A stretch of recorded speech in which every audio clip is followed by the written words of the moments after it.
সংশোধিত নাগরিকত্ব আইন নিয়ে মমতা বন্দ্যোপাধ্যায়ের সুরেই কেন্দ্রকে তোপ অধীর রঞ্জন চৌধুরীর। এতদিন ঘুমিয়েছিলেন কেন?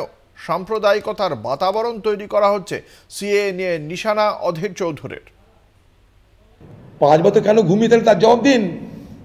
কোথায় বাধা ছিল? আইন হয়েছে, নিয়ম করতে কোথায় বাধা ছিল? আপনার ভাত ডাল তরকারি সবজি সব তৈরি হয়ে আছে, আপনি খাচ্ছেন না কেন রে ভাই? বাসি করে পচিয়ে সেটাকে তাড়ি বানাচ্ছেন, মদ বানাচ্ছেন কেন, চুল্লু বানাচ্ছেন কেন? তো সাম্প্রদায়িকতার চুল্লু তৈরি হচ্ছে। এতদিন কেন দেননি? কে মানা করেছিল দিতে? আপনি বলুন ভোটের আগে কটা দিবেন, বলুন সংখ্যা বলুন। এ তো কোড অফ কন্ডাক্ট চালু হয়ে যাবে, তখন বলো পরে হবে এটা। কিন্তু কোড অফ কন্ডাক্ট চালু হলো বলে হিসাব করে দেওয়া হয়েছে।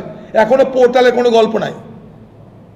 চাঁদ মামা চাঁদ মামা চাঁদ মামা, চাঁদ মামা কোথায় যাবে কি করে যাবে তার কোনো গল্প নাই। চাঁদ মামা দেখাচ্ছে সবাইকে। এত যখন তুমি করলে তার পোর্টালে অ্যাড্রেস দিচ্ছ না কেন?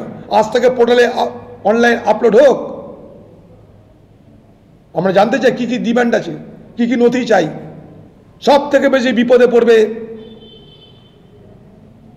অমুসলিম মানুষরা, আমি বলে দিলাম, আরো মিলিয়ে দেবেন আমার কাছে। এই চক্করে পা দিবে যারা, সব থেকে বুঝে শুনে পা দিবেন। 5 বছর কেন? আপনারা শুনলেন অধীর রঞ্জন চৌধুরীর বক্তব্য।